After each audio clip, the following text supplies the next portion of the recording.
Chapter 43. Vadis. As Vinicius approached the walls, he found easier to reach Rome than penetrate to the middle of the city. It was difficult to push along the Appian Way because of the throng of people. Houses, fields, cemeteries, gardens, and temples lying on both sides of it were turned into camping places. In the temple of Mars, which stood near the Porta Appia, the crowd had thrown down the doors so as to find refuge within during night hours. In the cemeteries, the larger monuments were seized and battle fought in defense of them, which were carried to bloodshed. Ustrinum, with its disorder, gave barely a slight foretaste of that which was happening beneath the walls of the capital. All reward for dignity of law, for family ties, for difference of position had ceased. Gladiators, drunk with wine seized in the emporium, gathered in crowds, ran with wild shouts through the neighbor squares, scattering, trampling, and robbing the people. A multitude of barbarians exposed for sale in the city escaped from the booths. For them, the burning and ruin of Rome was at once the end of slavery and the hour of revenge. So that when the permanent inhabitants, who had lost all they owned in the fire, stretched their hands to the gods in despair, calling for rescue, these slaves with halls of delight scattered the crowds, dragged clothing from people's backs, and bore away the younger women. They were joined by slaves serving in the city from all ranches who had nothing on their bodies save woolen girdles around their hips, dreadful figures from the alleys who were hardly ever seen on the streets in the daytime and whose existence in Rome it was difficult to suspect. Men of this wild and unrestrained crowd, Asiatics, Africans, Greeks, Tarsians, Germans, Britons, howling in every language of the earth, raged, thinking that the hour had come in which they were free to reward themselves for years of misery and suffering. In the midst of that surging throng of humanity, in the glitter of day and of fire, shone the helmets of Praetorians under whose protection the more peaceable population had taken refuge, and who in hand-to-hand battle had to meet the raging multitude in many places.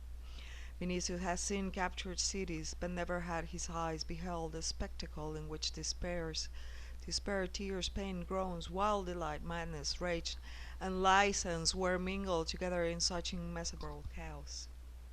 Above this heaving, mad human multitude roared the fire, surging up to the hilltops of the greatest city on the earth, sending into whirling throng its fiery breath, and covering with smoke through which it was possible to see the blue sky. Was impossible to see the blue sky. The young tribune, with supreme effort and exposing his life every moment, forced his way at last to the Appian Gate. But there he saw that he could not reach the city through the division of the Porta Capena, not merely because of the throng, but also because of the terrible heat from which the whole atmosphere was quivering inside the gate. Besides, the bridge at the Porta Trigenia, opposite to the temple of the Bona Dea, did not exist yet, hence who wished to go beyond the Tiber had to push through the Pons Sublicius, that is, to pass around the Aventine through a part of the city covered now with one sea of flame. That was an impossibility. Vinicius understood that he must return toward Ustrinum, turn from the Appian Way, cross the river below the city, and go to the Via Portuensis, which led straight to the Trans-Tiber. That was not easy because of the increasing disorder of the Appian Way. He must open a passage for himself there, even with the sword. Vinicius had no weapons. He had left Antium just as the news of the fire had reached him in Caesar's villa. At the Fountain of Mercury, however, he saw a centurion who was known to him. This man, at the head of a few tens of soldiers, was defending the precinct of the temple. He commanded him to follow. Recognized as a tribune and an Augustian, the centurion did not dare to disobey the order. Vinicius took command of the detachment himself, and forgetting nor that the moment the teaching of Paul touching love for one's neighbor, he pressed and cut the throng in front with a haste that was fatal to many who could not push aside in season. He and his men were followed by curses and a shower of stones, but to this he gave no heed, caring only to reach freer spaces at the earliest. Still he advanced with the greatest effort. People who had encamped who will not move, and heaped loud curses on Caesars and the Praetorians. The throng assumed in places a threatening aspect. Vinicius heard voices accusing Nero of burning the city. He and Pompeia were threatened with death. Shouts of Sanio, Histrio, buffoon, actor, matricide were heard round about. Some shouted to drag him to the Tiber. Others ran, others that Rome had shown patience enough. It was clear that where a leader found, these threats could be changed into open rebellion, which might break out any moment. Meanwhile, the rage and despair of the crowd turned against the Praetorians, who, for another reason, could not make their way out of the crowd. The road was blocked by piles of goods borne from the fire previously, boxes, barrels of provision, furniture, the most costly vessels, infants, cradles, beds, carts, handpacks. Here and there they fought hand to hand, but the Praetorians conquered the weaponless multitude easily. After they had ridden with difficulty across the Via Latina, Numidia, Ardea, Lavinia, and Ostia, and passed around the villas, gardens, cemeteries, and temples, Vinicius reached at last a villa called Vicus Alexandri, beyond which he crossed the Tiber. There was more open space at this spot and less smoke. From fugitive, of whom there was no lack even there, he learned that only certain alleys of the Trans-Tiber were burning, but that surely nothing could resist the fury of the conflagration, since people were spreading the fire purposely and permitted no one to quench it, declaring that they acted at command. The young tribune had not the least doubt then that Caesar had given command to burn Rome, and the vengeance which people demanded seemed to him just and proper. What more could Mithridates or any of Rome's most inveterate enemies have done? Inveterate. The measure had been exceeded. His madness had grown to be enormous, and the existence of people too difficult because of him. Vinicius believed that Nero's hour had struck, that those ruins into which the city was falling should and must overwhelm the monstrous buffoon together with all those crimes of his. Should a man be found of courage sufficient to stand at the head of the despairing people, that might happen in a few hours. Here vengeful and daring thoughts began to fly through his head, but if he should do that, the house of Vinicius, which till recent times counted a whole series of consuls, was known throughout Rome. The crowds needed only a name. Once, when 400 slaves of the prefect Pedanius Secundus were sentenced, Rome reached the verge of rebellion and civil war. What will happen today in view of a dreadful calamity surprising almost everything which Rome had undergone in the course of 8 centuries? Who calls the Quirites to arms? Thought Vinicius, with overthrown will overthrow Nero undoubtedly, and clothe himself in purple. And why should he not do this? He was firmer, more active, younger than the other Augustans. True, Nero commanded 30 legions stationed on the borders of the empire, but will not lose legions in the leaders rise up at the news of the burning Rome and its temples? And in that case, Vinicius might become Caesar. It was even whispered among the Augustans that a soothsayer had predicted the purple to Otho. In what way was he inferior to Otho? Perhaps Christ himself would assist him with his divine power. Maybe that inspiration was his. Oh, would that it Oh, would that it were! Exclaimed Vinicius in spirit. He will take vengeance on Nero for the danger of Lygia and his own fear. He will begin the reign of truth and justice. He will extend Christ's legion from the Euphrates to the misty shores of Britain. He will array Lygia in the purple and make her mistress of the world. But, but the thoughts which had burst forth in his head like a bunch of sparks of a blazing house died away like sparks. First of all was the need to save Lygia.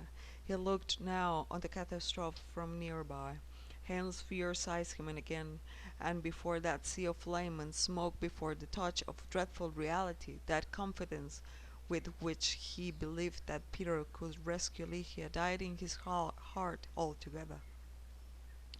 Despair seized him a second time when he had come out on the Via Portuensis, which led directly to the Transtiber. He did not recover till he came to the gate, where people repeated what fugitives have said before, that the greater part of the division of the city was not seized by the flames, yet, but that the fire had crossed the river in a number of places. Still, the Trans-Tiber was full of smoke, and crowds of fugitives made it more difficult to reach the interior of the place, since people, having more time there, had saved greater quantities of goods. The main street itself was in many parts filled completely, and around the Naumachia Augusta great heaps were piled up. Narrow alleys in which smoke had collected more densely were simply impassable. The inhabitants were fleeing in thousands. On the way Vinicius saw wonderful sights. More than once 2 rivers of people flowing in opposite directions met in a narrow passage, stopped each other, men fought hand to hand, struck and trampled one another. Families lost one another in the uproar. Mothers called on their children despairingly. Despairingly. The young tribun's heart stood to the end at the thought of what must happen near the fire. Amid shouts and howls, it was difficult to inquire about anything or understand what was said. At times he knew columns of smoke from beyond the river rolled toward them, smoke black and so heavy that it moved near the ground, hiding houses, people, and every object, just as night does. But the wind caused by the conflagration blew it away again, and then Vinicius pushed forward farther toward the alley in which stood the house of Linus. The fervor of a July day, increased by the heart of the burning parts of the city, became unendurable.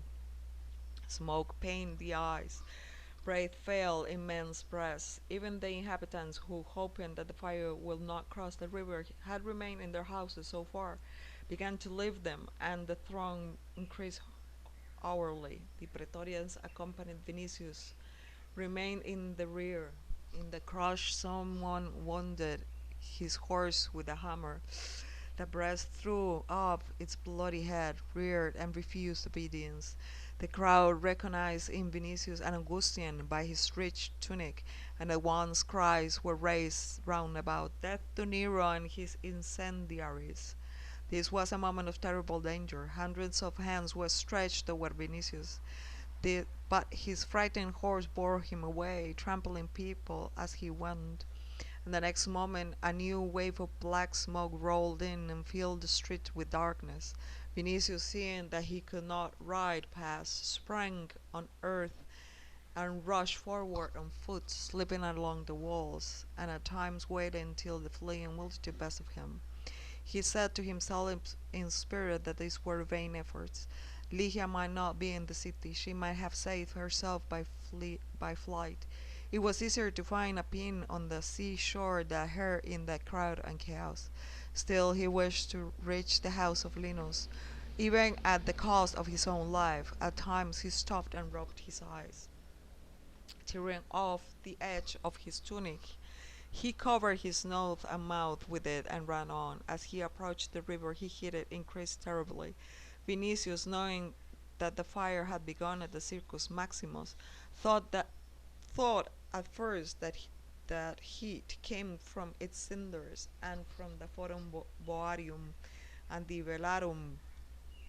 Velabrum, which situated nearby, but must be also in flames. But the heat was growing unendurable. One old man on crutches and fleeing. The last whom Vinicius noticed cried, Go not near the bridge of Cestius. The whole island is on fire. It was indeed impossible to be deceived any longer.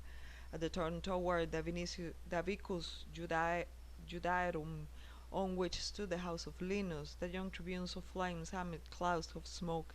Not only the island was burning, but the Trans-Tiber, or at least the other end of the street on which Lygia dwelt. Vinicius remembered that the house of was surrounded by a garden. Between the garden and the Tiber was an unoccupied field with no great size. This thought consoled him. The fire might stop at the vacant place. In that hope he ran forward. Through every breeze brought not only smoke, but sparks in thousands, which might raise a fire at the end of the alley and cut off his return. At last he saw through the smoky curtain the cypresses in Linus' garden. The horses beyond the unoccupied field were burning already like piles of fuel, but Linus' little insula stood untouched yet. Vinicius glanced heavenward with thankfulness, and sprang toward the house. Through the very air began to burn him. The door was closed, but he pushed it open and rushed in. There was no living soul in the garden, and the house seemed quite empty. Perhaps they had fainted from the smoke and heat, thought Vinicius, and he began to call, Lygia, Lygia. Silence answered him. Nothing could be heard in the stillness the save Nothing could be heard in the stillness there save the roar of the distant fire. Lygia. Suddenly his ear was struck by the gloomy sounds which he had heard before in that garden. Evidently the vivarium near the temple of Aesculapius on the neighboring island had caught fire. In this vivarium every kind of wild beast, and among other lions, began to roar from affright. A shiver ran through Vinicius from foot to head. Now a second time, at a moment when his whole being was concentrated in Lygia, these terrible voices answered as a herald of misfortune, as a marvelous prophecy of an ominous future. But this was a brief impression, for the thunder of the flames, more terrible yet than the roaring of the wild beasts, commanded him to think of something else. Lygia did not answer his calls, but she might be in a faint or stifle in that threatened building. Vinicius sprang to the interior. A little atrium was empty and dark with smoke. Feeling for the door which led to the sleeping rooms, he saw the gleaming face of a small lamp, and approaching it, saw the lararium, in which was a cross instead of flowers. Under the cross a taper was burning. Through the head of the young catchman, that thought passed with lightning speed that cross sent him the taper with which he could find Lygia. Hence he took the taper and searched for the sleeping rooms. He found one, pushed aside the curtains, and holding the taper looked around. There was no one there either. Vinicius was sure that he had found Lygia's sleeping room, for her clothing was on nails on the wall, and on the bed lay a capitium, or closed garment worn by women next to the body. Vinicius sighed that, pressed it to his lips, and taking it on his arm, went farther. The house was small, so that he examined every room and even the cellar quickly. Nowhere could he find a living soul. It was evident that Lygia, Linus, and Ursus, with other inhabitants of that part, must have sought safety in flight. I must seek them among the crowd beyond the gates of the city, thought Vinicius. He was not astonished greatly at not meeting them at the Via Portuensis, for they might have left Trans-Tiber through the opposite side along the Vatican Hill. In every case they were safe from fire at least. A stone fell from his breast. He saw, it is true, a terrible danger with which the flight was connected, but he was comforted at a thought, for the preterhuman strength of horses must flee now, said he, and reach the gardens of Agrippa through the gardens of Domitius, where I shall find them. The smoke is not so terrible there, since the wind blows to the Sabine hill. The hour had come now in which he must think of his own safety, for the river of fire was flowing nearer and nearer from the direction of the island, and rolls of smoke covered the alley almost completely. The taper which had lit him in the house was quenched from the current of air. Vinicius rushed to the street and ran full speed to the Via Portuensis, whence he had come. The fire seemed to pursue him with burning breath, now surrounding him with fresh clouds of smoke, now covering him with sparks which fell on his hair, neck, and clothing. The tunic began to smolder on him in places. He cared not, but ran forward lest he might be stifled from smoke. He had the taste of soot and burning on his mouth. His throat and lungs were as if on fire. The blood rushed to his head, and the moments all things, even the smoke itself, seemed red to him. Then he thought, this is living fire. Better cast myself on the ground and perish. The running tortured him more and more. His head, neck, and shoulders were streaming with sweat, which scalded like boiling water. Had it not been for Lygia's name repeated by him in thought, had it not been for her capitium, which he had wound across his mouth, he would have fallen. Some moments later, he failed to recognize the street along which he ran.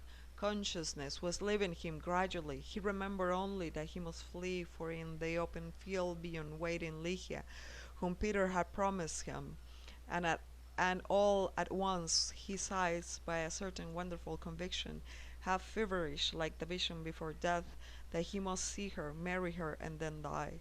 But he ran on as if drunk, staggering from one side to the street to the other.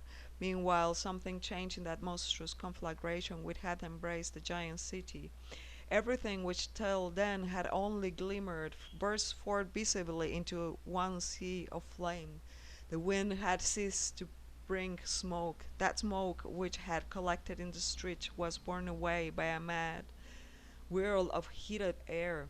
That whirl drove with it millions of sparks, so that Vinicius was running in a fury cloud, as it were. But he was able to see before him all the better, and in a moment, almost when he was ready to fall, he saw the end of the street.